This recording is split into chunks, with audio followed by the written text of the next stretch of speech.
This is the Dane Moore NBA podcast brought to you by the Genesis Company, coming at you. What is it? It's Friday, December 1st. The Wolves win on Thursday night against the Utah Jazz. They're now 14-4, which is 18 games in the season, 20% of the season about. We're through November. I got Kyle Theige here with me. We're calling this like a 20% mark of the season, or 2 months into the season. Sort of check in on what this has been and how this season has just sort of played out thus far. Kyle, how are you? And help me explain what we're doing today. Well, good morning. You've basically front-loaded like any smart worker would do, right? You front-loaded your work week this week with a lot of talented people who wrote a lot of cool articles, Chris and Jace and Britt.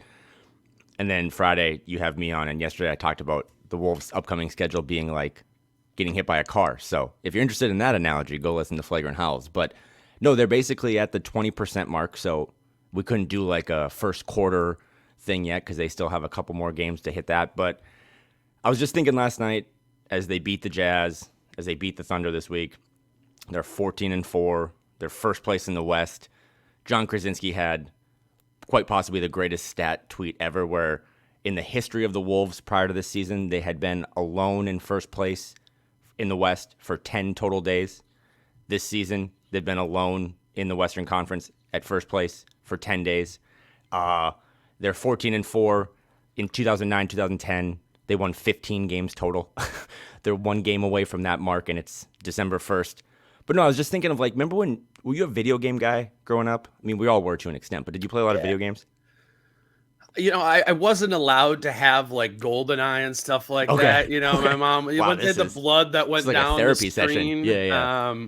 But big. I had Xbox, so it was like, remember before like Madden, there was like NFL Fever and not NBA 2K, it was NBA Inside Drive. Yeah, huge on that stuff. So what I was thinking for this pod and just this moment, because it's a Friday, it's the start of a new month, some of you are celebrating payday, is that I'm aging myself a little bit, but I know the gaming systems now are incredible and they're all connected online and stuff. But back in my day, like when you were trying to beat a game or you had a friend sleep over or something, after you got through like a certain level, you had to like catch your breath and make pizza rolls. Like you would pause the game because we didn't have memory cards yet and all that stuff. So today's pod, in my idea, was like, let's just pause the game for a second, talk about how far this team has come through these first 18 games, 20% of the season. What have we liked? What are some issues? Because there are some issues, right, with this team that they're not floating by. They're playing the league's best defense. But there are some, again, drink when you hear this phrase this season, but there's some meat on the bone. And yeah, let's just as a collective celebrate the start of a new month, where this team is at, review some things, and also talk about kind of the next. I mean, this month, I thought November's schedule was kind of crazy. The December schedule is also pretty crazy, but it has a couple more kind of cakewalks on the schedule before it gets really tough. So that was my premise. I know on Fridays you're kind of burnt out like any other normal worker is, so I can always make you talk about dumb stuff. So let's talk about some dumb stuff. Yeah, I'm down. I think it's good to just kind of reflect on. I mean, I have some numbers here just on like where they're at, 20% into the season, and kind of some things actually stood out to me, like in comparison to where they ranked in like rebounding last season versus this season, and which kind of, I guess, shows you the places where there is meat on the bone, or it shows you the places they've eaten the bone, or like, and more. But I think when we were texting, what we wanted to talk about is just kind of also some of the vibe, and that you can't really quantify in numbers specifically. It's a much more joyous and open and happy and jokey locker room after the game, and that's always probably the best barometer of how a team is playing, because it's just comfort and confidence, and that's, I mean, we've been talking about that all year kind of, but it's elevating game to game. And we'll play that Rudy clip later where he like not so subtly makes a hint at like playing in the finals while like half joking too. But I'm just curious, because you and I haven't done a pod in I think a couple weeks now, because we missed last week's for Thanksgiving. where are you at in terms of like how you're perceiving the vibe of the group? Well, in terms of my group in my household, I've never been less productive. And I always thought that like when my favorite team got good, that my life would be easier because I wouldn't be crabby all the time. But it's way harder to do anything at work right now or anything in my life just because, yeah, the vibes are great, right? Every day, it's like a purge or a cleansing of like the Timberwolves historical record books because every day now they do something that, but I remember when the Wolves were really, really bad, that 2009-10 season when like Brian Cardinal was getting real minutes and like they would go beat a random team and like, oh, the Wolves haven't beaten this team since 1942. It's like now the Wolves are just kind of eliminating day by day some embarrassing stat that has always anchored them down. So, and then not only that, but it's like, I know they've beaten some really good teams, the Nuggets and the Celtics and the Warriors back to back. But the win against the Jazz last night, not only because of the Rudy Gobert stuff and the history with that trade and Walker Kessler, but also it was probably one of the first times, the Grizzlies as well, but that they played a really bad team that everyone knew was a bad team and it was a trap game. And that was probably not the highlight. That was like the thing you remember from last year was that this team always played down to their competition. So I don't want to say beating the Lauri Markkanen and Jordan Clarkson less Jazz was the best win of the season. But in a way, it's like compared to what they were doing last year, it kind of was. Like they came in, they're down 2 starters. Again, I know the Jazz are down 2 starters as well, but they came in without really their engine in Anthony Edwards. They don't have their best defender in Jaden McDaniels or second best defender, whatever you want to say. And they still took care of business. So if you want to know what the vibes are like, it's about as good as it can get. I'm not really worried about if this thing's going to crash and burn because we're all, as I said before, we're all going to die at some point. So it's just cool to watch this team not only win games, Dane, but also do it in a way that's like, again, defense is basketball porn for people like me, and they're doing it in a way that they can bring those tools to any arena on any night, no matter what the situation is, and they can win a game. And that is literally, even with all due respect to Kevin Garnett, basically something they have never done in 35 years of being in existence. So it's really cool. It's really sustainable. You always are worried about an injury, but this is the best basketball team I've ever watched in Minnesota.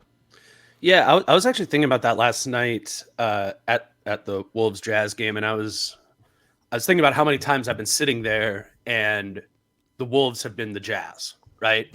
Where it's the like no seriously, where you like go into it and it's like, well, you're looking at the starting lineups and you're like, well, this is not fair. Like, what is going to have to happen for the Wolves to catch this good team sleepy, or like who is going to need to make 7 threes to kind of rebalance the fact that we know that whoever is on the other team is for sure going to go for 30. And I was just kind of sitting there thinking, and honestly, I think that game was just kind of boring. Like the Wolves didn't play that well. And then in the second half, they got up by like 15 and up or 12 or something. And I was thinking about like a couple minutes in the third quarter, up by 12. And I'm like in my head thinking, this one's over, but you don't want to like quite like tweet that, but like the fear that that's going to be wrong is just gone like way, way down there. You're going to regret tweeting that or saying that like the next day. But it's just, I don't know. I was sitting there watching it and I'm like, man, I have watched this game many times, but not where the Timberwolves are the Timberwolves in this situation. And so you'll get this because you're a big football guy too, but that's how I really felt on Sunday when they played the Grizzlies. I would have beat myself up having said this a couple years ago. I was bored. I was like, you know what? Wolves playing the Grizzlies, they're up 18. I'm just going to flip back over to red zone. And that in and of itself is like the craziest way to describe the vibes is that I'm like, I'll go check in on the Wolves later. Because A, they're playing bad opponents and I know they're going to beat them. And like you said, B, I think I saw a stat last night. Maybe they lead the league in 20-point, like they the most 20-point leads in the league, like in terms of at any point in a game. And I'm not really concerned about them doing what they did last year. Again, they led the league last year and blowing double-digit leads and losing to really bad teams. The Jazz were a really bad team. The Grizzlies are a really bad team. And they just took care of business. And I don't know. I don't know what last year's themes were. I think it was depth. But this year it's just either continuity with the fact that they ran it back, or it's maturity. I wanted to ask you at some point about Naz Reid had like multiple quotes post game in the locker room about no one being concerned anymore about contracts and just everyone being on the same page. That's kind of like PR talk until you realize that it's actually what's going on. Sure. And all these guys are all aligned and just wanting to win and make sacrifices. And yeah, it's just really cool. I don't know how else to say it. Like, I'm not worried about the ghosts of Timberwolves past. I'm just tuning in now being like, how are they going to embarrass their opponent? And last night they kind of did it again with defense. And it's also just really fun for the fans. I mean, you got to at least give me a little nugget because you're going every night to Target Center. 15, 18, 20,000 people are losing their shit over defensive possessions. That's like not, you know what I mean? It's usually dunks or big threes or whatever. Like, think about the Warriors run. Like, people are losing their minds now when Rudy Gobert just has octopus arms and just defends all 5 players on the court. And it's really cool. And I'm really happy for everyone that gets to attend. And I'm happy for Jim. I'm happy for Grady. They've been awesome. Alan Horton, like everyone that's associated with this team right now, even the little mini inflatable mascot, is killing it. So yeah, those are the vibes. The vibes are great. The vibes are great. Yeah, it's I don't remember exactly what game this was. Couple home games ago, where there was, it was one of those like great Rudy possessions where he like contested a shot and or multiple shots. And they like pulls down the defensive rebound, and it was like later in the game, but like the crowd literally standing ovation up and started, and I thought I missed something, like. Because I'm watching the play. I thought maybe something else was like happening on the other side of the court because Timberwolves game or whatever. I've never seen a standing ovation for a defensive rebound. Mm-hmm.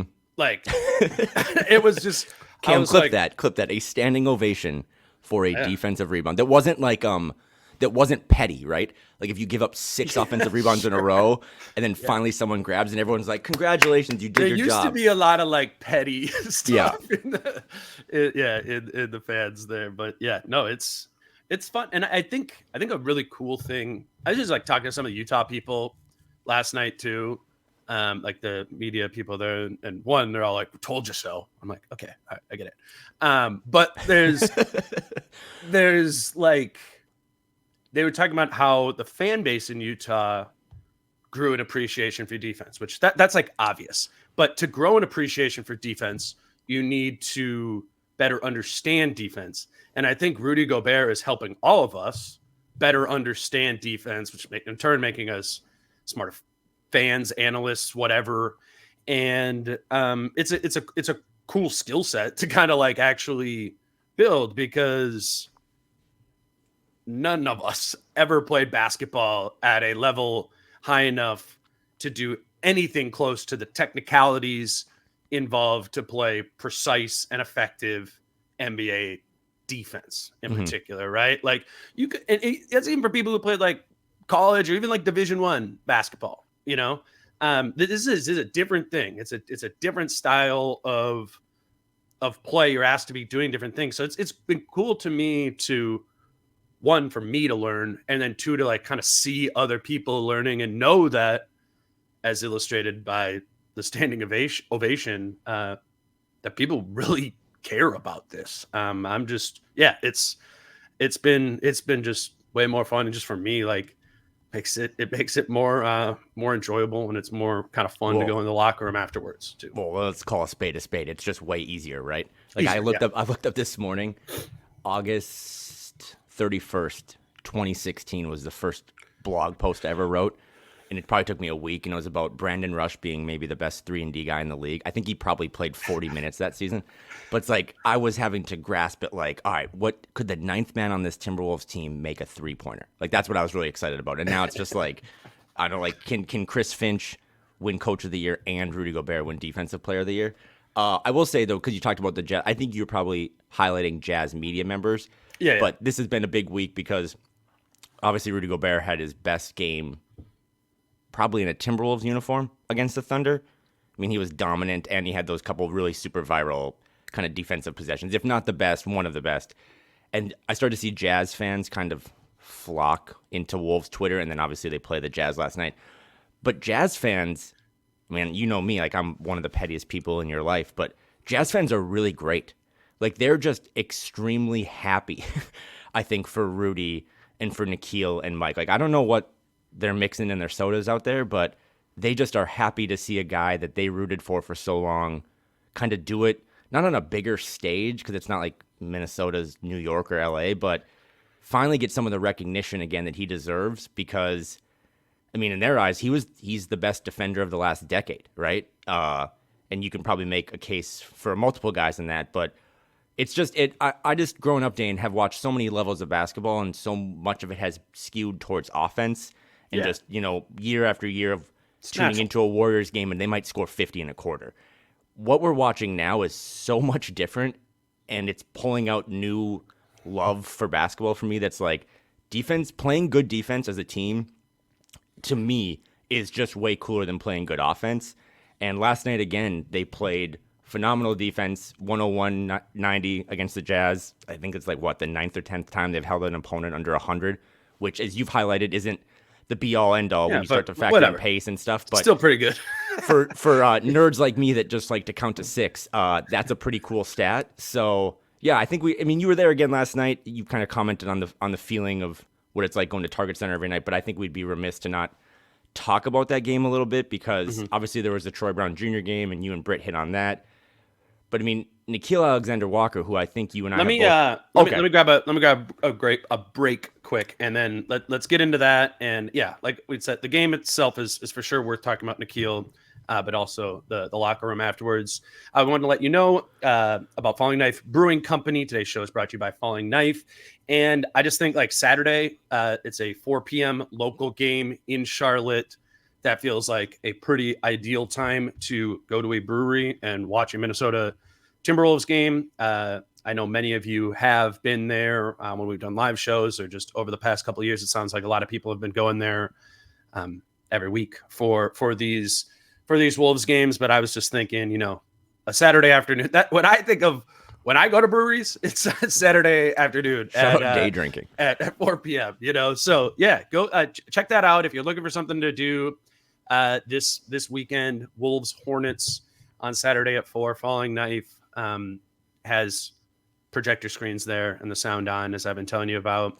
Also, they have Rectangle Pizza there on the weekends as well. I think that Rectangle Pizza will be there from 4 to 9 p.m. on Saturday. So had that on my mind that is an ideal time to go to Falling Knife, but also just throughout the week. I know a lot of people are listening to this to happy hour with friends and coworkers or whatever, and you've been there, you're kind of like, well, where should we go? My suggestion and a way to support the podcast would be to check out Falling Knife in Northeast Minneapolis. So this Saturday, Falling Knife Brewing Company. All right, Kyle, let's get into last night. Where do you want to start? You want to start with Nickeil? I think you have to. I mean, that was one of the cooler games I've ever watched. Obviously, there's a little history there, right, with him playing in Utah previous to coming over here to Minnesota. But there was a moment again, and we talked about this before the break, of just there's this new expectation that they're not going to blow leads, and there's this new maturity not only with the team but with being a fan or being someone who covers the team. But you also, like a prize fighter, like they're not out, like, yes, they're 12.5 point favorites last night, but they're not going to be up 12.5 after 1, right? Like you got to feel out your opponent a little bit, kind of get some vibes. And I think it was like early in the second quarter. I mean, they played bad. They were playing bad. Right. Thank you. I don't think that was feeling it out. I think they just were like, we don't have. That was a better way to put it. I was going to get there and say they were playing bad, but all of a sudden in the second quarter, like all of your big people, like you're without Ant, you're without Jaden, so you're very thin on the wing. And Carl picked up the 2 offensive fouls in the first quarter, and you're like, okay, where's this offense going to come from? And sorry to cut you off. And it's just that's probably the one thing we talked about in September, right? Was like if I say this is a perfect roster, I'm going to get crushed. But the one thing that was really holding it back was they were a little short just in the backcourt. Like you didn't really know what Shake would do. Jordan McLaughlin was coming off a really bad injury, so all of a sudden last night you're without 2 wings. And now Mike's injured, or not injured, but in foul trouble. And there's no J-Mac, and Shake has been literally shaky. And it's like, what are they going to do? Yeah. And then Nickeil just kind of comes out of nowhere, right? I mean, his confidence, his three-point stroke will never look good, but everything he did, and then on top of all that, when they really needed a moment, I think it was like 4 minutes into the second quarter, and they're down maybe 11. Finch calls a timeout, and it just reminded me of when Ryan Saunders played the Luol Deng card way back in the day. I always like to refer to that because it was like, we need a spark. Let's just throw in the corpse of Luol Deng. And Finch throws in, not the corpse because he's younger, but the corpse of Daishawn Nix. And he comes in and they go on a 15-0 run. And I don't think Daishawn even scored in that point, but they just put in another person to kind of, I mean, Daishawn Nix is not a floor general by any means, but they just needed some sort of person to get the ingredients to the right people to help them out. And a 15-0 run was probably the biggest run they've had all season. So, yeah, the little coaching intricacies of, I mean, we didn't know Daishawn Nix was going to play, right? We didn't know who was going to be that next player up in the rotation. Yeah, it's interesting that he was, right? Like, me and Britt, it was Britt yesterday, we were talking about this, like, you know, and I posited Wendell Moore Jr., not out of any, but out of the idea that, like, okay, he's a guard. Like, the other options were, I understand the interest in people wanting to see Josh Minot or Leonard Miller or whatever to be added into the rotation, but you're missing guard play just in general on this. It's a not deep guard play rotation. And then Ant and J-Mac are both out. So I was thinking, it was going to be a guard. I wish I would have brought up Daishawn as a possible option there. And I was just kind of thinking Wendell because he's kind of a guard. But I think I kind of got tipped off to that a little bit before the game that might be the option. I'm like, yeah, of course it is. He's the only other point guard on this roster. And the only point guard you have playing in that game is Mike Conley, because Ant is kind of like your other point guard there, and he's out too. So I thought it was interesting that they went with him. I mean, not a great box score, but like you said, at least they won those minutes with Nix on the floor. And I find this stuff interesting, big picture for the Wolves, because they got to hit on one of these random guys over the next couple of years, right? I think that's really important, that the seventh man in 2 years is a kind of out of nowhere guy who's on a cheap contract, right? So I'm always kind of thinking about that. I'm like, well, whether it is Josh Minot, Leonard Miller, somebody from the draft, Luka Garza, something they need that player. And while none of them are a high likelihood or certainty to be that, I like that they have a couple of different options, and Nix might be one of them at one of the positions that they are most depleted at. I also liked this answer from Finch on Nix after the game. You mentioned before the game you were going to add someone to the rotation with Daishawn. What went into that decision, and what did you see from him tonight? It's like, I really like Daishawn. I like his game. He's got a really defined game. Can handle. He's smart, high IQ player. Can make shots. He's got way more bounce and physicality than he might look out there. Competitive. I just had my eyes on him for a while in practice, and I just like the fact that you kind of know what you're going to get when you put him out there. So I thought he had some good looks. I thought he was a little tentative early. Had some good looks. I thought, with his shooting ability, that they were going to go in, but he finally made a big one. He made a big one at the right time for us. So I love when coaches talk about point guards and they do this thing with their hand. It's like the little dribble thing, I was going to say, if you really want to know how the vibes of the team are, someone needs to do a deep dive on this. But when Finch's hair looks really good for the video audience, like, the team is probably playing pretty well, because there was a moment last year, especially right after Carl went out in the Washington game, that like Finch's hair was really bad. So when Finch's hair is good, I imagine the team is good. That has to be kind of linear. But I was just looking it up during that. They're down. Olynyk hits a 3, 8:50 mark of the second quarter. They go up 35-23, and that's when you started to be like, okay, down 12. What's the answer? And then Daishawn was inserted in, I think, less than 30 seconds later, and they 35-26, and they go on a run, and all of a sudden, at the end of the half, they're only down 2. So he didn't even make that many plays. I just think this team always needs still, right? Whether it be Mike or Kyle it's weird because those two are proven vets, and then it's like Knicks, but they just need a floor general on the court to keep everyone in their normal role that they're comfortable with. And to swing it back to Nikhil, I think not making, because we talk about too, like long-term, second apron, all this stuff, like is Nikhil the point guard of the future? I just never look at Nikhil as a true point guard. I just think Agreed. he's another Swiss Army knife type guy that can do a bunch of different things. Not a Kogi, because I think Nikhil has more offensive skill and playmaking ability, but I think Nikhil's at his best when he doesn't have to think about running the offense. He can just think about causing chaos. Well, that's what I liked about his game last night was, there's obviously more opportunity when you don't have Anthony Edwards or Jaden McDaniels in that game. But I felt like Nikhil had a big game playing Nikhil's way. Mm-hmm. Yeah, you know what I'm saying? Yeah. It wasn't like some takeover isolation. I'm the point guard, spread the floor, 4 low, like I'm just going to take over here, and I probably should at some point go back and watch like some of Nickeil Alexander-Walker right when he got in the league. But as I understand it, it was more like that. Like he came in and he played more like Shea, honestly. Like he was like a young poor man's version of Shea Gilgeous-Alexander when he came into the league, was like hoping to evolve into that type of player. I actually like looked up in the middle of the game, like, oh, what's Nickeil Alexander-Walker's career high in points?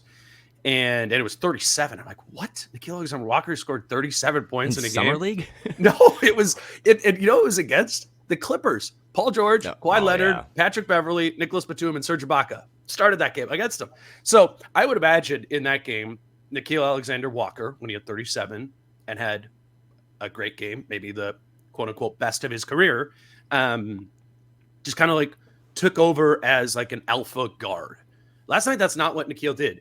He just did what he does night to night and expanded it to like the bandwidth available. And man, if that isn't like the perfect role player, Yep. like that is exactly, with a role player, you want them to do what the role is. But if there's 5, 10, 15% more usage available, that they can just kind of like inflate a little bit, not like shapeshift. And I just thought he did a great job of that. And I'm just sitting there and I'm like, how the hell did nobody throw more than $4 or $5 million at this dude this offseason? When you saw him in the play-in, the end of the regular season was pretty decent too, like the last couple weeks in the play-in games and in the playoffs. Because I'm watching that game, I'm like, you can't tell me there's a team in the league, a playoff team in the league, who wouldn't play Nickeil Alexander-Walker in the rotation. Like who's the best team in the league? Like the Celtics? The Pistons. They would, would. but that's because they're done. But no, I'm glad you brought that up. There's just we're all right. There's a lot going on behind me. But no, I'm so glad you brought that up because I had in my notes when Nikhil's bad, it's pretty eye-opening, right? Like when he misses a couple of shots, like the form on his jumper is never going to be great. But if Nikhil's game has warts, sure, facts. But if Nikhil's game didn't have warts, the Wolves couldn't have afforded him. So the fact that like he has some things that don't go perfect or don't aesthetically please you, that's why he was allowed to stay in Minnesota. Sure. So I mean, his three. Why don't you mute your microphone for a second and I'll play the Nickeil clip from last night. Easier to not focus on like how you were doing or in the middle of the game. So you're gonna get a longer run. You're gonna be out there. Really 30 plus. I mean, best way to put it is like you drive a car and you don't look at the rear view. You know what I'm saying? Like you can't drive only look at your rear view mirror. And once I heard that, it kind of like really like stuck with you because now you're just focused on what's to come, and it's a lot less pressure, and you don't feel like you got to make the perfect play to be perfect. But I think even if Ant was playing, I want to credit Minnesota, the organization, and Finch for giving the opportunities to play through mistakes. I've made plenty of mistakes this season, and they kept me out there. So now that confidence of just being in the present is really resonating. One, I don't know why that was like a slowed down audio clip there, so I'm sorry for that. But I wanted to play that for you because Nickeil Alexander-Walker starting an answer with an analogy feels like it really needs to happen in a Kyle Theige episode. But I mean, this just echoes a lot of what we've heard, how we've got to know Nickeil. Like, he is just this calmed down version, Zen, whatever you want to say, that has just really embraced the idea of being a role player and accepting the idea that he's a role player, taking that role, and now he's at the point where he's a role player who doesn't need to look over his shoulder. Like, he's got a spot in the rotation, 20 whatever minutes a night on lock, even when the roster's at full strength. And that is, again, good progression as a player, as an organization. Like, you want to give your role players that opportunity, and you want the role player to be able to take it. So I've just been noticing, even over the past couple weeks with Nickeil, like, starting to expand, doing a little bit more offensively, like looking for his shot a little bit more, but not to a chaotic standpoint. Like, there's just been a couple more times where he's been decisive, getting to the basket. He's getting that mid-range a little bit, which is actually like gone in a lot. And they're those open mid-range shots where like they're playing him in a drop and it's like, okay, just step into a 14-footer and take an open mid-range shot. Like, he can make that. I've just been very pleased of the progression of Nickeil Alexander-Walker over the last, 10, 15 games of last season, and now the first 18 of this season. Huge piece.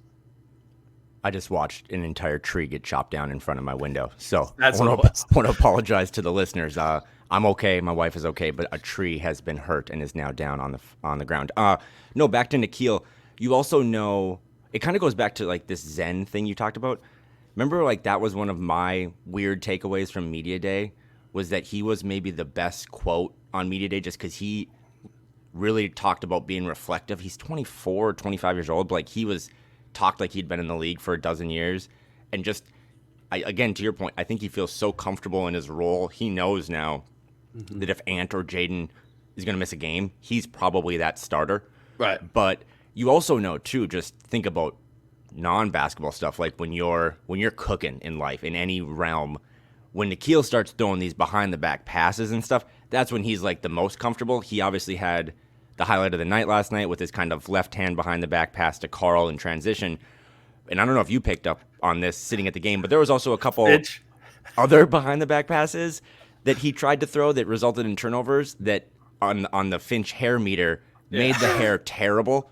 And I think Finch was close to being like, I'm going to pull him, but I can't because the dude's having one of the best games of his career. So, no, just the Nickeil Alexander. Watching Finch after a Nickeil or Nas turnover is it's just the disappointed dad. I needed Chris Finch to coach Magic Johnson back in the day because just the flair and stuff. I mean, Finch just wants everyone to do their job and get to work and win the game. But, yeah, Nas and Nickeil are probably the two most flair guys on the team.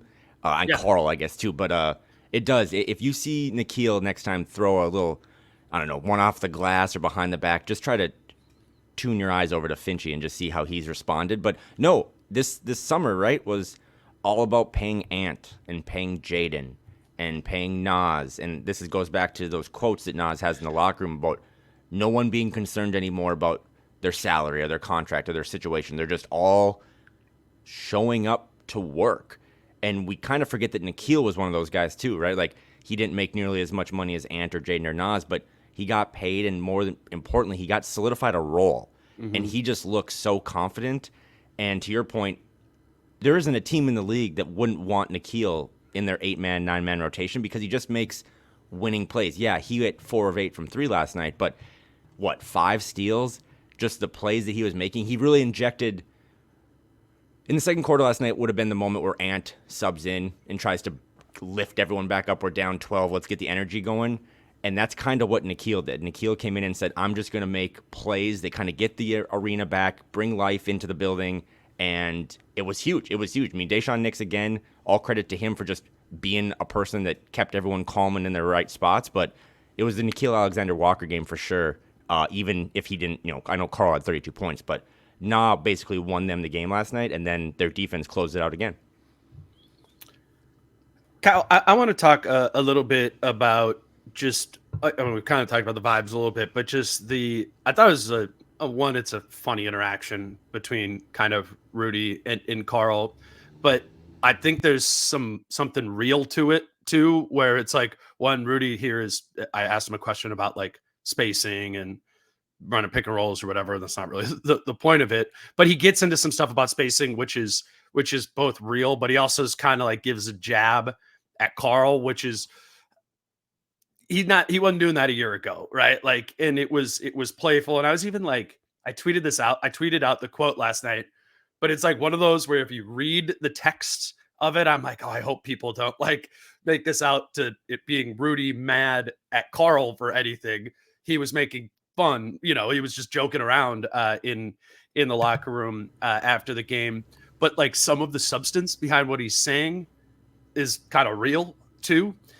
So I wanted to get to this clip and play it and talk about it a little bit. I'm hopeful that the sound works a little better here. The Finch was talking about pick and roll, how it's a little bit pretty more random in your guys' offense. Like you had a couple with him and Carl Petro today. When you reflect, it seemed like it was much more structured, like set pick and rolls when you're in Utah. There, have you adjusted to, or how have you adjusted to? Yeah, it's unpredictable, but at the same time, it's for us the spacing is the most important thing. So whether I'm going to set a pick and roll, set a screen for Cat, or whether Cat's going to be posting up, I'm going to be sealing in the paint. For the for the four other guys to be aware of what's happening, it's the key for us. And I thought we're getting better and better at that. Not where we want to be yet, but we're getting better. Kind of looking at the rest of the. Yeah, I see you got to see what's going on, understand what's happening, and if I see that Cat is posting up and he has an advantage, like I'm not gonna go set a pick and roll. I'm gonna space down the floor or set a flare screen on whoever hit him on the post. If I see that Cat is on top of the key, I'm gonna probably go set a 99. And sometimes I try to get Cat to get his ass in the corner. So I tell Cat, I say, if I could shoot like you, I would keep my ass in the corner because we will score 150 points a game. But that's next level. We're saving that for the finals. In the finals, Cat's gonna be in the corner. Stop it. But it's funny because we talk, but he's got a lot better at spacing, and I think there's another level. Understanding when we're both on the floor that with his shooting ability, like just him spacing the floor, it puts the defense in a tough situation, and they have to either give up to me at the rim or give up Cat shooting the corner three, or Mike Conley shooting three, or Anthony Edwards, or Jaden, or Nikhil. So it's perfect stuff. We're getting a lot better. Really just. So I was there for that and heard that, and that stood out to me personally. And I was kind of thinking about it as I was walking home from the game last night. I'm just curious of your thoughts on that, Kyle. It's kind of that whole interaction. He just seems so much healthier. Sorry, I'm never gonna let that go. But no, it is cool. Also, too, when I'm watching that or listening to that clip playback, I just started thinking about what he said after the whole Draymond Green situation. Now, Rudy Gobert is just clearly, all jokes aside, way more comfortable in his role, just like Nikhil is, more comfortable in Minnesota, more comfortable with his teammates. He's really smart. I'm not like saying that as like I didn't think, but I think that quote, right, of like putting Carl's ass in the corner is, I think, this is going to sound weird, but I think you have to be really smart sometimes to make jokes while also like having a message in there. And I think that's what remember when he was like, yeah, Draymond doesn't like to play in games without Steph. And then like Tom Haberstroh did a deep dive and was like, that's actually true. And like now Rudy's like, if I shot the way Carl did, I would put my ass in the corner. And sometimes I feel that same way. So I don't know if Rudy's ever going to be on like the Paul George, Pat Bev level of like just having his own podcast, go Bear, go home. But he's a really smart dude. And when this team is playing well and he's giving quotes like that, it's cool. And then also, too, just to factor in vibes, it just tells you, and I'm going to throw it back to you now because you're in there every other night. It just tells you that locker room is about as cohesive and as gelled that they can make fun of each other and not feel like it's going to result in someone getting punched on the court. Yeah, no, I think that's real. Like, I mean, I don't know how many times we could say comfort or whatever, and it's we did this so much with particularly once Mike Conley came, right? Like the idea of it took him a year to get to know how to play with Rudy, and I think that's actually now for all of us watching this team, like that's kind of intuitive. It kind of makes sense. Like even if Mike Conley really understands the game, like this is just Rudy's just a different creature out there on the floor. Like you haven't, just like Ant, we talk about all the time, Ant never played with a rim diving center before. Well, like nobody in the NBA really has played with a Rudy Gobert archetype of player, because he's like kind of the only one who's like that for good and for bad.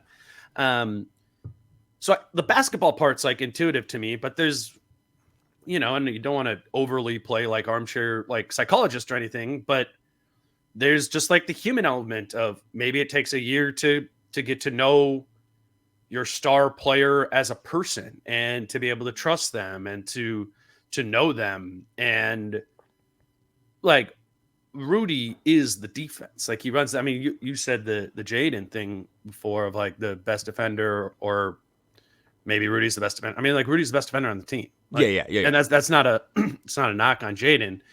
It's just an undeniable level of impact in the way in which Rudy plays. He can maybe just be more impactful at the rim than he can be at the point of attack. That I think might Jaden be as simple as that. Can shut down a single player at any point, whereas I think Rudy can shut down an entire 5-man lineup. Right, we've seen against the Thunder. Yeah, it's like he can affect, and that's no slight on Jaden to be like, hey man, you can shut down the best of the best, but Rudy can really shut down an entire team's flow and offense. So he obviously, again, he looks so much more comfortable. It is, and again, right, this is all on the heels, Dane, of they're playing the Jazz. Yeah. Right. And like Walker Kessler's out there, but not starting and, blocking some shots. But I mean, Rudy even had that kind of drop step move against Kessler. And he just, I don't know. He looks so, again, I think he looks healthy. You think he looks comfortable, tomato. He looks both. He looks both. Yeah. This is what you traded for, right? Like this is what you gave up all those picks and players for. And I talked about this, not to pivot quick, but I do want your 30 seconds on it. We talked about this on Flagrant Howls because the Wolves have like the Hornets coming up, right? LaMelo Ball not playing, but that's kind of LaMelo Ball's team. They have the Spurs coming up with Wemby. If you watch, like the Pistons didn't win a game in November despite having Cade Cunningham on the team. And I've said so many things that are wrong about this team and this trade. I mean, I threatened to stay living in Mexico last July, but there is real value. As good as Walker Kessler could be down the road, like his ceiling would be what Rudy Gobert is doing right now in November of 2023. And putting veteran winning players around Ant and Jaden, again, I know they didn't play last night, but you look around the league at all these guys that are on the top of the list for the under 25 or whatever, and Ant and Jaden are some of the only guys that are in a real winning environment. And I wonder how much that'll benefit and pay off down the road, because I always get concerned with these young guys being in really bad situations and how you start to develop bad habits. So that's just like a little thing I always think about now watching.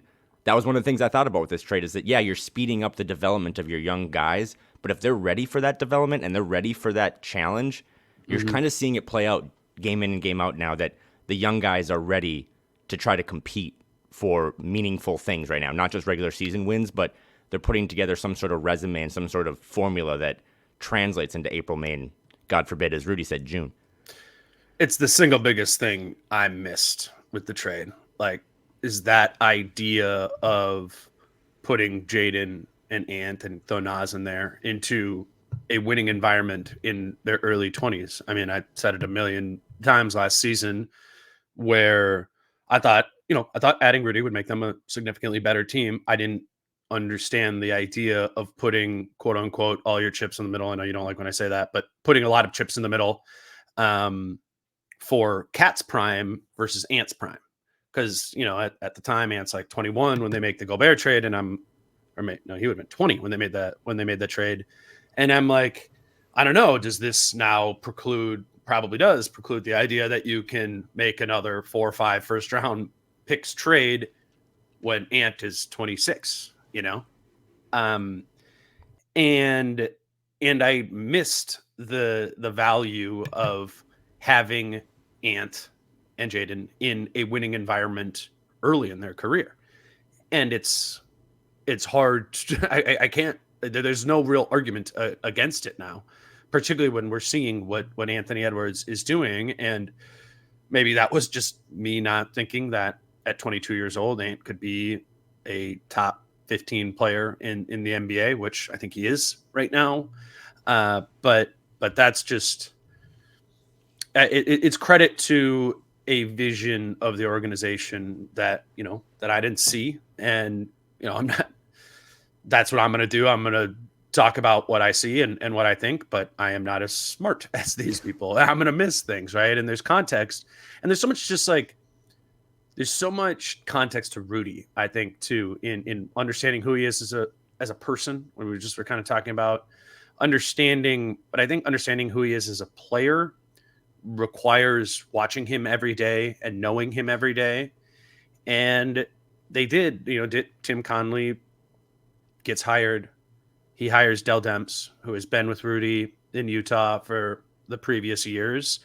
And that's somebody who knows Rudy Gobert every day. Dell was on the coaching staff in Utah, not the front office there. And thus, well, one, Dell's smarter than me, but two, like he just so much more intimately understood who Rudy is and how he plays and what works with him. And I miss that. And it's a reminder to remember that we have but a fragment of the context there. Now, that's not to say people mess up all the time when they have all the context available, right? And GMs make bad moves and stuff all the time, but it's something they always have that we never do. And I just want to remember that. Last year, they promoted and pimped out so much this idea of unlocking Rudy Gobert. And brace yourself. See, that was bad. Brace yourself, because this is cheesy as hell. But I really do think, and this is the one aspect that I don't think gets talked about enough, and it's kind of my favorite thing, I think unlocking Rudy Gobert, the person, has been more beneficial than unlocking Rudy Gobert, the player. Because dude, last year at this time, he was, I know it sounds silly, but he was blocking everyone on Twitter.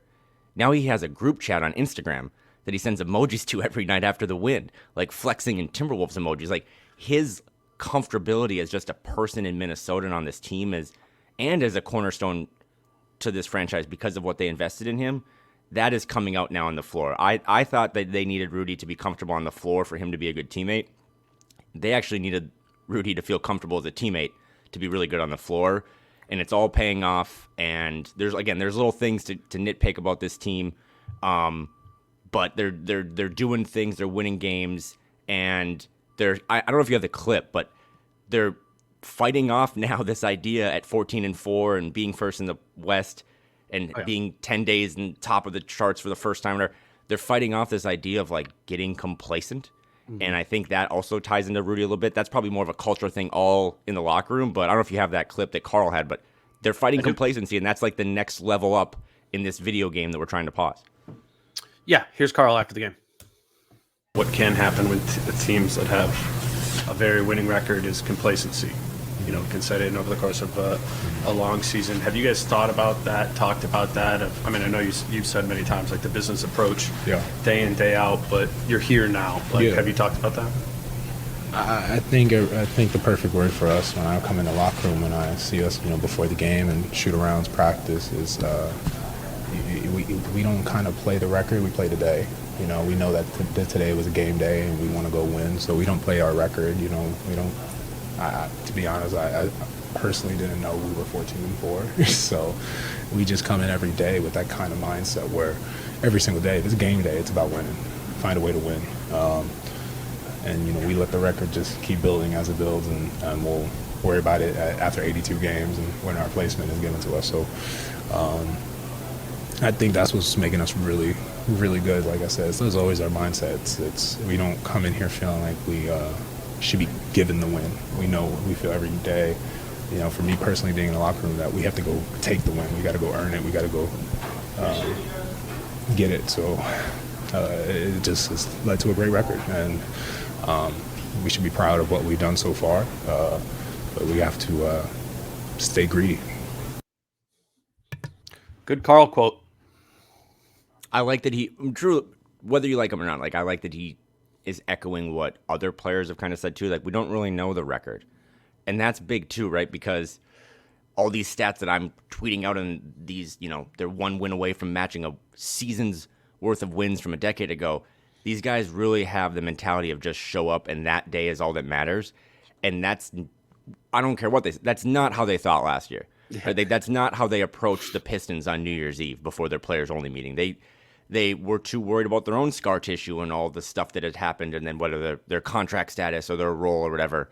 And that is why, I know this has been 50 minutes of just all positive and rainbows, but it's those things more than any stat that you tweet out or any defensive metric or whatever. It's just the personal side of it, the mentality, what they're talking about in the locker room when those doors are closed, that makes me think this is actually sustainable. It's not a swagger, because I think Finch won't let them get too big of heads, and that's one of the things I love about Finch. But it's just, there's a difference between swagger and confidence. I think this team has the confidence now that they can beat anyone. I mean, their list of losses right now, they got beat by the Kings flat out at home. That was I'd make a case that was their worst loss, because that was like a meaningful thing in season tournament. But the Raptors game was just, like you said at the top of October, bad matchup first game. Hawks thing, they should have just won that one. And then they didn't really try against the Suns. They basically enter every arena, whether it be Target Center or on the road, thinking we can win this game. And that's big in November and December, but that's like the mentality of a quote-unquote contender when you get into April and May. And it's cool to hear them starting to say that more and feel confident saying it out loud rather than just keeping it in-house. Kyle, let's grab another break and then come back. I do want to get into some of ththose numbers at the 20% mark of the season. All right, back with Kyle Theige. Kyle, I just went through, looked at where they rank this season on my left column of my sheet of paper here, and on my right column I have where they ranked in these things last season. I just want to kind of rip through some of it. Obviously, defensive rating. They're first in defensive rating as of December 1st. And they were eighth last season in that, which I think is an important thing to remember in all of this. And for anybody who is maybe questioning the sustainability of this, I would just, that's a simple metric to be like, this is a good defensive team, actually, a season ago, eighth, which I think provides you some confidence that it's going to be top five, bearing some sort of injury, maybe top three seems like I don't know. Actually, let's do this. If you had to set the line of where the Wolves finish in defensive rating, where would you say? Top. No. Like set a number, like 3.5 or 2.5 or. I'll say 3.5. Yeah. Over under 3.5. Mm-hmm. Is that aggressive to you? No, I mean, put me on the spot. Yeah, no, I think that's about it. Like if I had to like exactly guess it, maybe I'd guess second. I could see Boston passing them. I just, when I've watched them, I see very similar levels of just dominance defensively. But yeah, it's. I think I would take less than 3.5, meaning it'd be first, second, or third. And again, to my point, a lot of that is based in the idea that they were eighth last season. And last season, when they were eighth, there was, when we talk about, again, drink meat on the bone, like they're fifth worst in defensive rebounding and fifth worst in foul rate. And they've only gotten a little bit better at defensive rebound. They're 26th last year. They're 22nd right now. Yeah. So room to grow there, of course. But I hadn't noticed this yet. So again, fifth worst in free throw rate against last season. They're fifth best this year. They are defending defensively without fouling on a completely opposite side of the spectrum, which I guess you could go like, oh, maybe they'll like regress there some. But it seems more of their identity this year to not be a heavy foul rate team on defense. A lot of Jaden, right? on the perimeter. I guess he hasn't played that much this year. Maybe the more you play Jaden, maybe the more you foul. But that's as I'm growing in my appreciation for Rudy Gobert defensively. I mean, to be able to defend the rim, multiple contests, pursue all that stuff without fouling, that's one of the most special elements of Rudy's defensive game. And I think when you're taking Carl out of like the center position defensively, you put him and Nas in fewer situations to foul at the rim, which was something both of them have done a lot in their career. I think they're going to foul significantly less on defense this season, guarding 4s and 3s out there on the floor. So I just see that to like, I see that to be like, yeah, like I don't believe, I do believe when I look at these numbers defensively that it's hard for me to see them getting significantly worse. And if anything, I think they're going to start rebounding better over the course of the season. I have some stuff on shot selection, or the shot selection against them. But first, just kind of your thoughts on that. Well, that's what makes it sustainable, right? Is just if they're playing defense, I guess the devil's advocate is, can they play defense like this against bad teams? Because they played a lot of good teams. And when it gets January and February, can you keep that same level of defensive intensity? But other than them being the Minnesota Timberwolves, right, I have no reason to believe that they can't continue this, because this looks like a team now that I said that they come to work every day and they're professional and they're mature and they're where their feet are and they focus on that day. They look like they like playing defense. Rudy Gobert loves playing defense.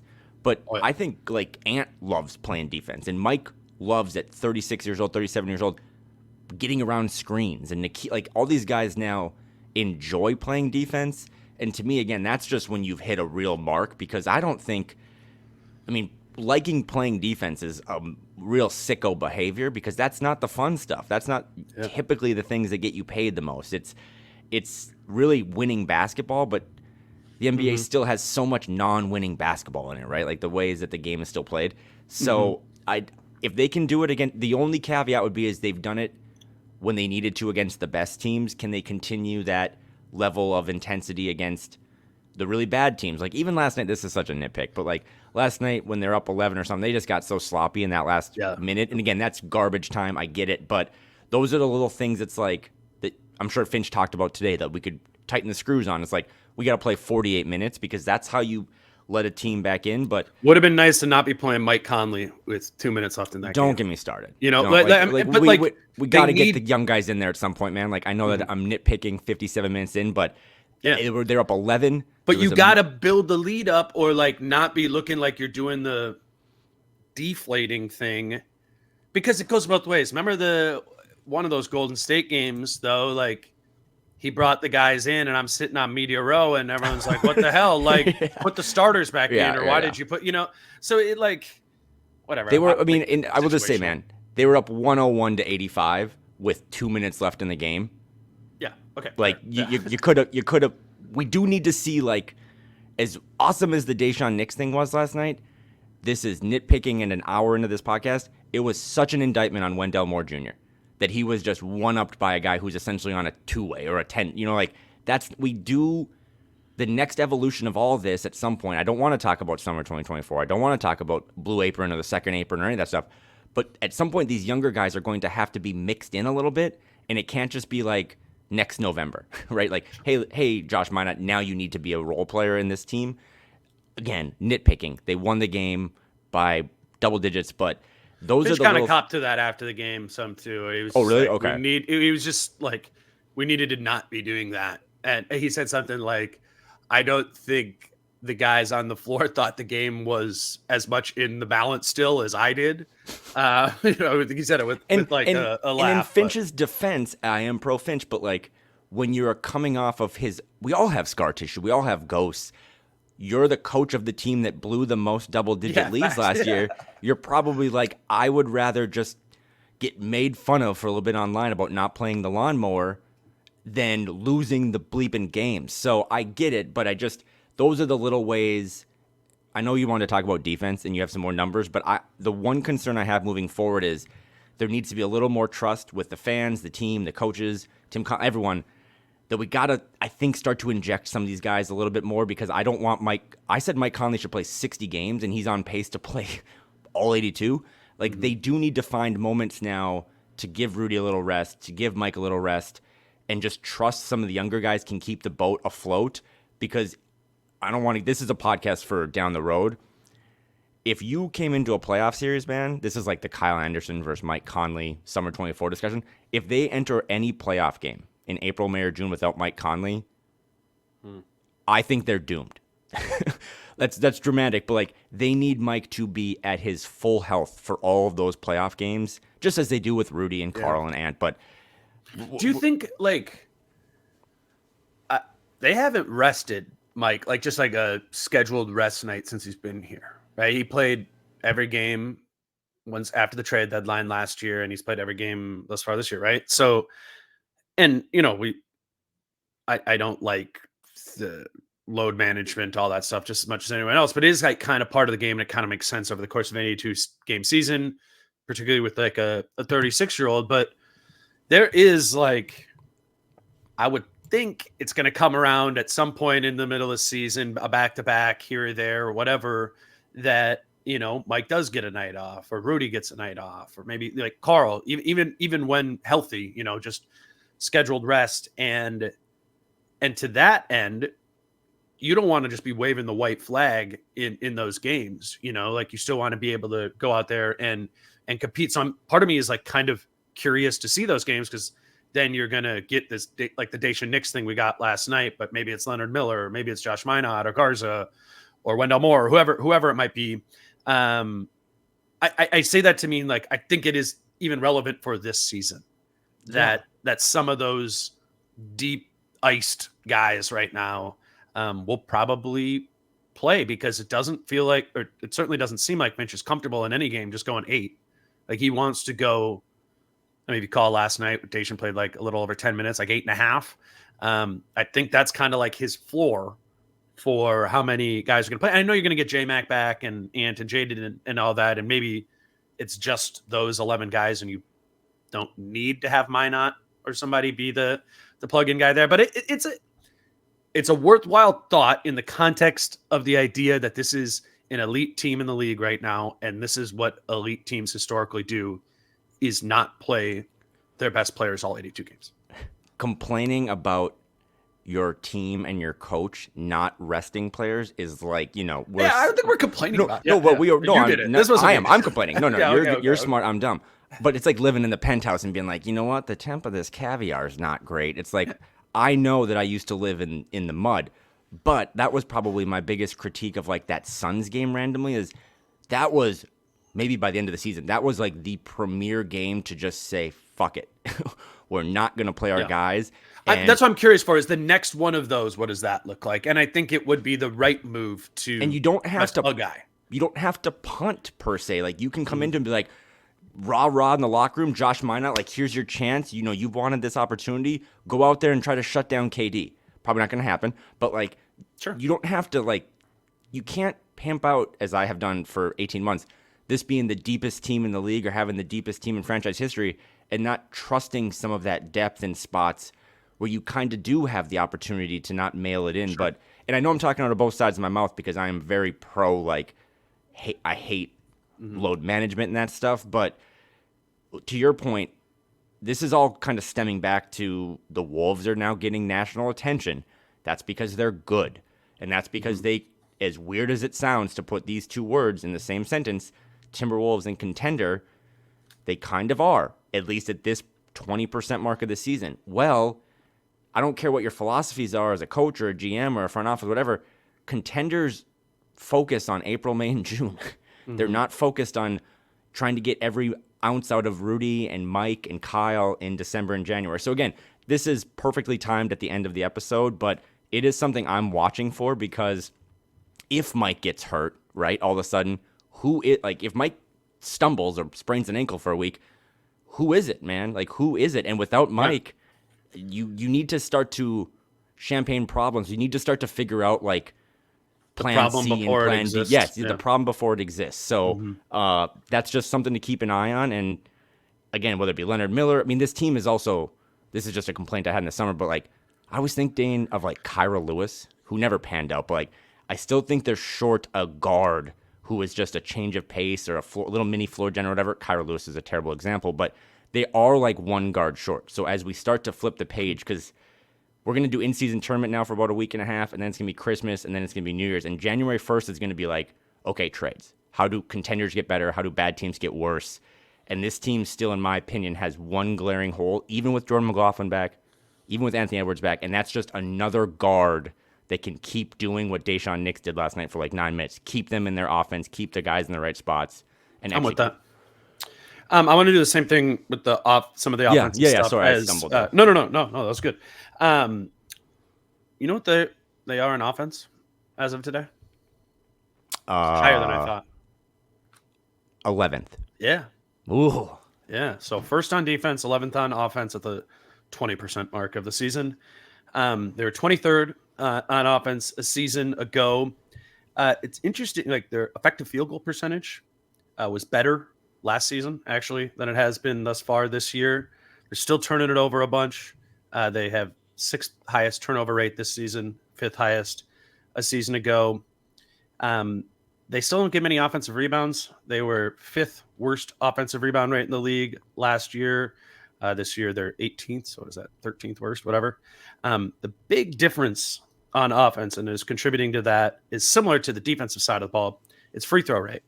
They were 18th in getting to the line last year. They're 4th thus far this season. And this is interesting, again, as I'm doing this exercise this morning, so many of these things that are better, as I look at these two columns of the sides of the paper, are the exact things that Finch said in training camp were the points of emphasis, right?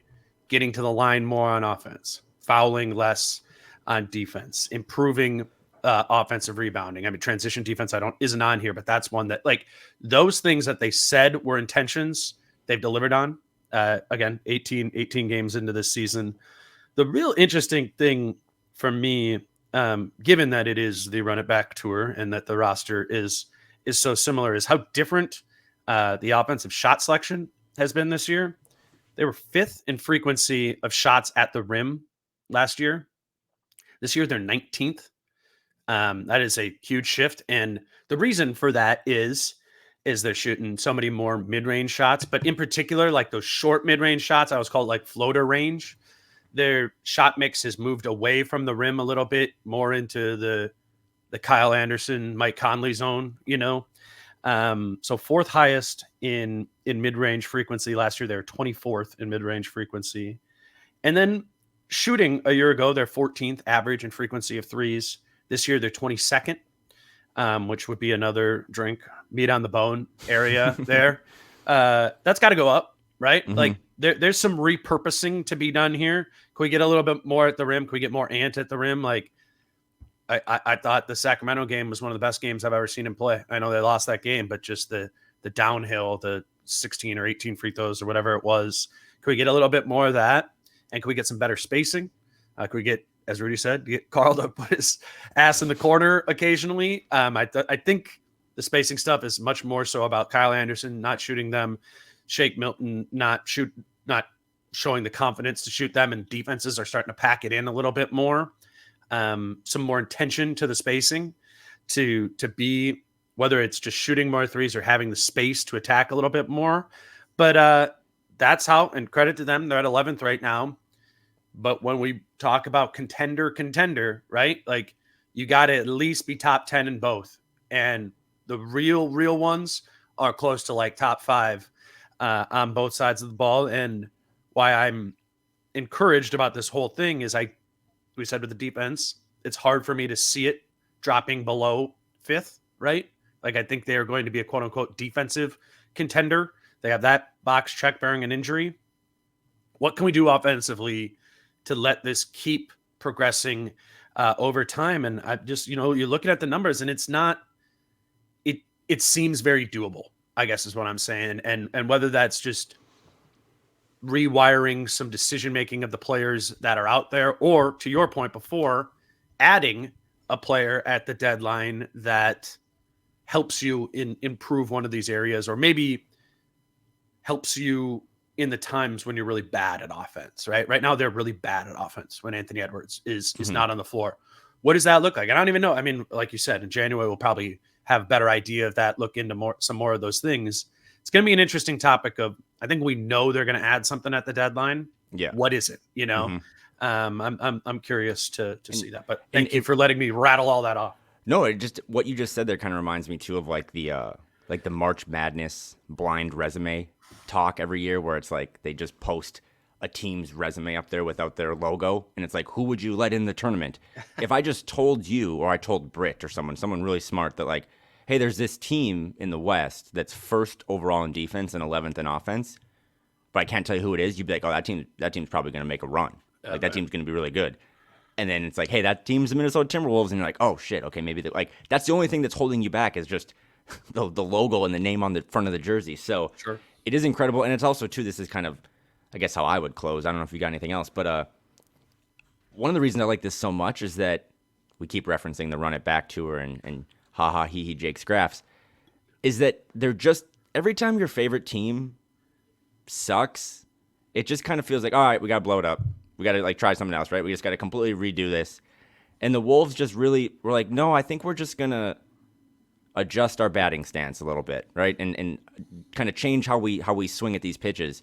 And they brought them all back, and yeah, they added a little Troy Brown Jr. and a little of this, but they just brought back basically everyone. And I'm thinking about when you said Finch in training camp and what he wanted to emphasize. They just said, hey, we were really bad at this, this, and this. Mm-hmm. And now let's just focus on that, and let's try to get better. And that's like, not to get all high and mighty, but like that's like a good life perspective, is like, hey, you're struggling in these couple areas. Let's just focus on them. And let's see if we get better at those, how will that swing the whole pendulum of this whole thing? And all the things that they really struggled with last year, they've tried to address and fix. And there is, again, meat on the bone. But that's cool, right? Because you also fear, too, like you don't want to peak on December 1st. You want there to be things that Finch can come into the locker room, come into the film room the next morning and be like, what is this? Like, why are we throwing the ball over the place in the last 2 minutes of the game? Let's close it out. Let's get the young guys in there. Yeah, let's. I know you love that one. Speaking of trees falling down, like no one falls down more than the Timberwolves right now. But it's just there's good things for this team to pin their hat on, or whatever that thing is. But also areas. Definitely not that.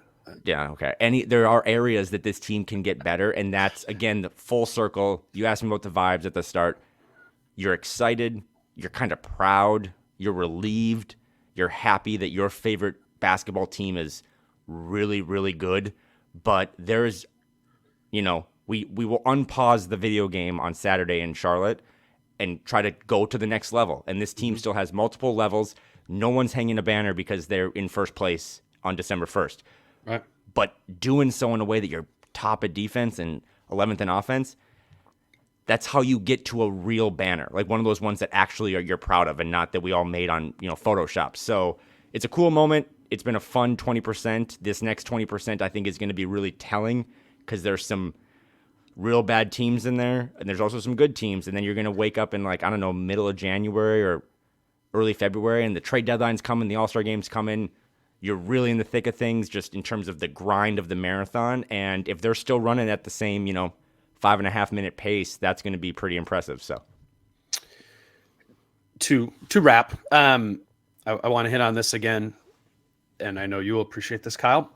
We want everybody to be subscribing to the YouTube page. So many more of you listen to this show, whether it be in podcast or YouTube version, then we have subscribers there. It's just I totally understand if, some of the advertisers don't fit you. Maybe you're not in the market. You don't live in Minneapolis. You can't go to Falling Knife to watch the game on Saturday. Like, I get it. Falling Knife gets it.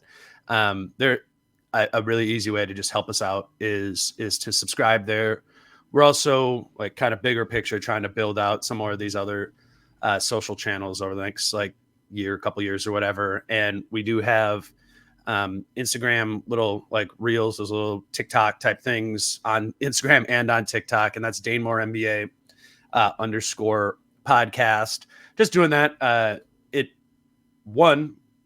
It makes us feel good that we are taking the time to make these or to actually record these and put them on YouTube, and that they're being watched. But it's also just it's just helpful for the show. So youtube.com/@DaneMooreNBA, or on Instagram and TikTok @DaneMooreNBA _ podcast.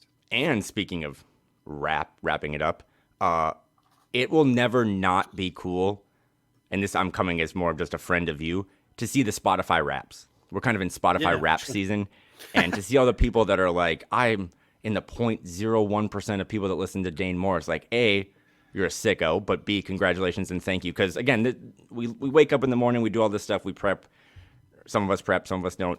And just, it's cool that people are listening to this. And I've been on a soapbox for a couple of weeks of like, hey, be where your feet are, enjoy the moment.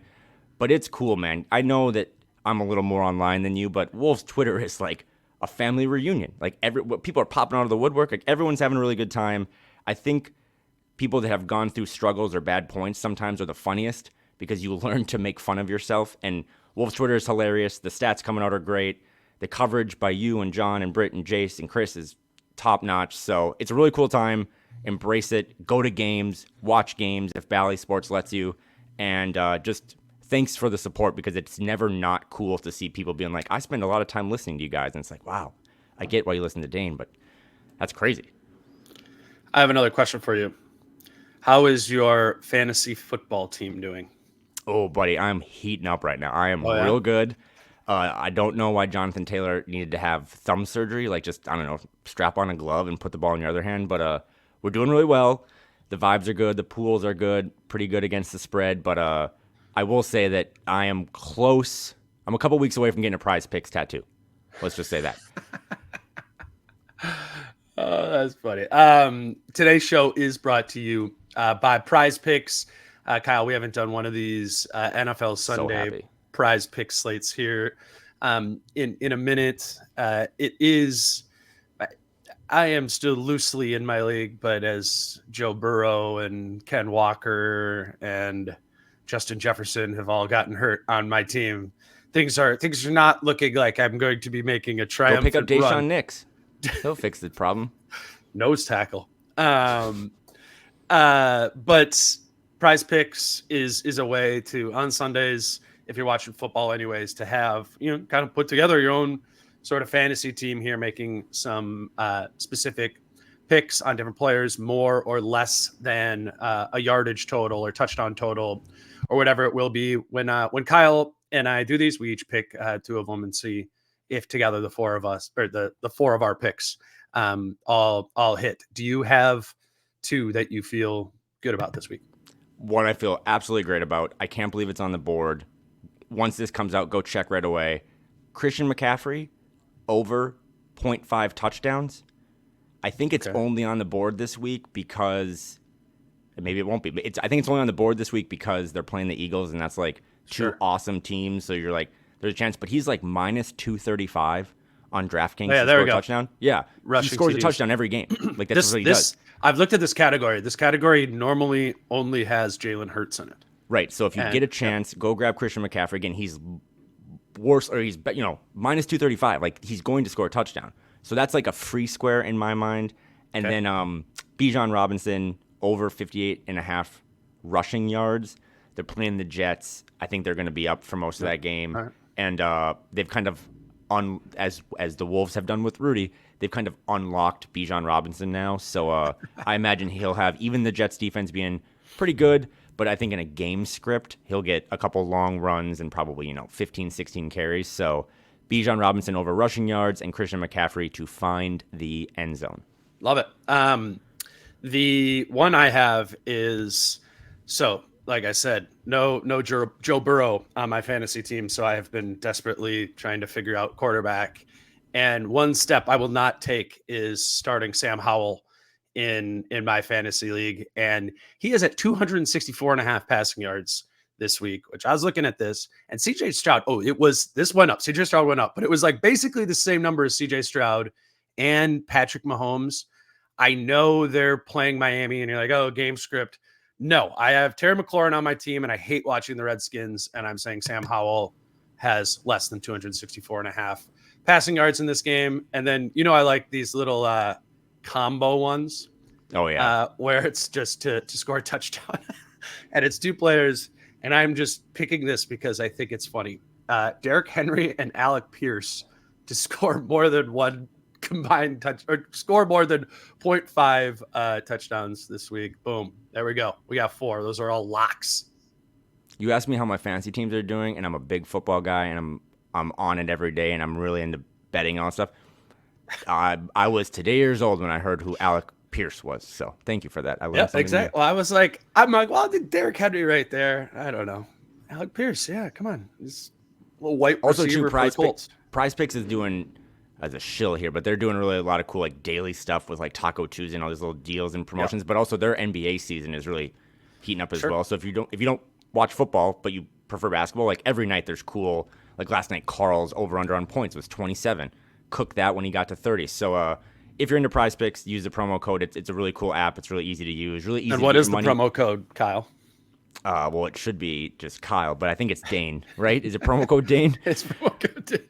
DANE. But no, it's cool too. And like I know some people have asked me this on the side. Like it's really cool or easy to get your money in and get your money out. So if you're kind of worried about some of that stuff or have had bad past situations, shout out Prize Picks for the sponsor. Shout out Falling Knife and everyone else, and the people that support us and the listeners. Because without you, I would just be on Zoom talking to Dane. He's Kyle Theige.